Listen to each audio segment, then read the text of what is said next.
Buenas tardes, mi nombre es Justin José Jiménez Castrillo, estudiante de la Universidad de Estatal de Distancia, matriculado en la subsede del Valle de la Estrella.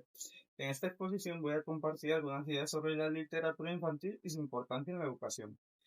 Primero que nada, ¿qué es la literatura infantil y por qué es importante? La literatura infantil incluye cuentos, poemas, rondas y obras pensadas para los niños. No se trata solo de entretener, sino de ayudarles a descubrir el gusto por la lectura, desarrollar su imaginación y aprender valores que en la escuela. La literatura infantil es una herramienta que acerca a los niños a los libros de manera agradable y que poco a poco les ayuda a formar el hábito lector. Además, permite que los estudiantes se conviertan en creadores de las palabras, que piensen críticamente y que se relacionen con su entorno de una forma más consciente. La lectura como práctica compleja. La lectura es una práctica compleja que puede entenderse desde cuatro dimensiones principales. Subjetiva. Aquí lectura se vive de manera personal. Cada niño interpreta lo que lee según sus emociones, experiencias y su forma de ver el mundo. Por ejemplo, un cuento puede despertar alegría de un niño y curiosidad en otro. Esta dimensión importa porque la lectura ayuda a construir su identidad y a que los estudiantes se reconozcan con los personajes o situaciones. Además, cuando los niños se emocionan con un libro, es más probable que quieran seguir leyendo otros textos, lo que fortalece el hábito lector y lo convierte en una actividad voluntaria y placentera.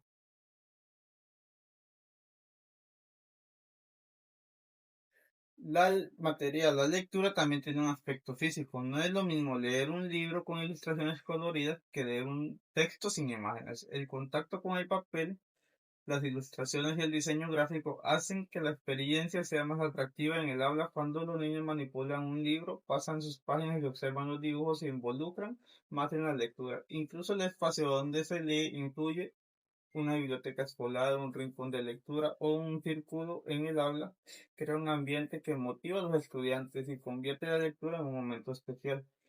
Cognitiva. Esta dimensión se refiere al pensamiento. Leer implica comprender, analizar, relacionar ideas y reflexionar. Por ejemplo, cuando un niño escucha un cuento y luego responde preguntas sobre lo que pasó, este ejercita su capacidad de comprensión y memoria. La lectura desarrolla habilidades como el análisis crítico y la capacidad de expresión de opiniones. Además, permite que los estudiantes aprendan a inferir, a sacar conclusiones y a comparar lo que leen con lo que ya saben, lo que enriquece su aprendizaje y fortalece la capacidad de razonamiento. Sociocultural. Finalmente, la lectura también una práctica social. Los textos reflejan la cultura, los valores y la tradición de una comunidad. Cuando los niños leen en grupo, comparten interpretaciones y aprenden a respetar la idea de los demás. Además, la lectura conecta a los estudiantes con su entorno cultural y con la historia de su país. Los estudiantes, por ejemplo, leer cuentos tradicionales costarricenses no solo entretiene, sino que también transmite la riqueza de nuestra identidad y fortalece el sentido de pertenencia. Estas cuatro dimensiones muestran que leer no es solo decodificar palabras, sino vivir una experiencia completa que involucra emociones, pensamientos, cultura y contacto físico con los libros.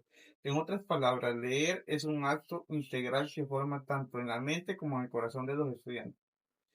Un ejemplo de aplicar estas dimensiones en el aula sería, imaginemos una clase de segundo grado donde se trabaja un cuento ilustrado. Los niños disfrutan de manera personal, subjetiva, observar y manipular el libro, material, responder preguntas y entienden la historia colectiva y finalmente lo comenta con sus compañeros relacionando con su vida cotidiana, sociocultural. Así las cuatro dimensiones se unen en una sola experiencia que motiva a los estudiantes y fortalece su hábito lector.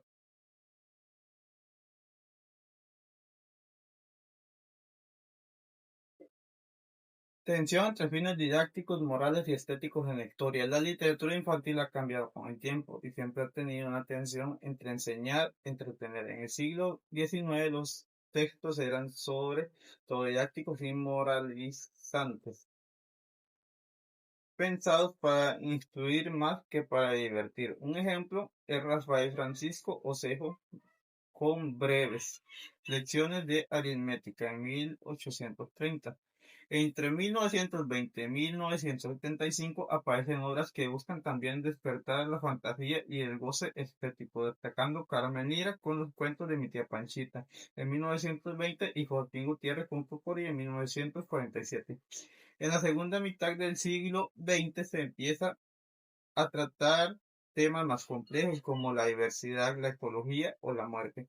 Un ejemplo es 15 Duncan con los cuentos del hermano Araña en 1975. En el siglo XXI la tensión sigue presente. Algunos libros buscan transmitir valores, pero otros priorizan la creatividad, el humor y la libertad de pensamiento. Un ejemplo, Ana Coralia Fernández, que combina narración oral y escrita en cuentos y álbumes ilustrados.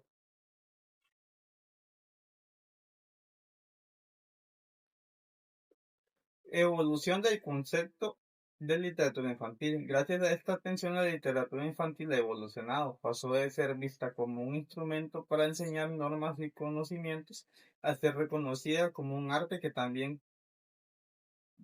da placer, despertar emociones y abre la mente de los niños. Hoy se entiende como espacio donde la didáctica y la estética se complementan, formando lectores críticos y sensibles.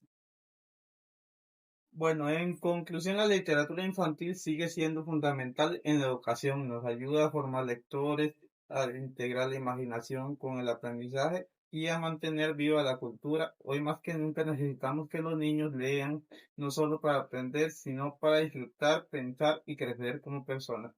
La literatura infantil es un puente entre la enseñanza y la creatividad y por eso sigue siendo vigente y necesaria. Muchas gracias por su atención.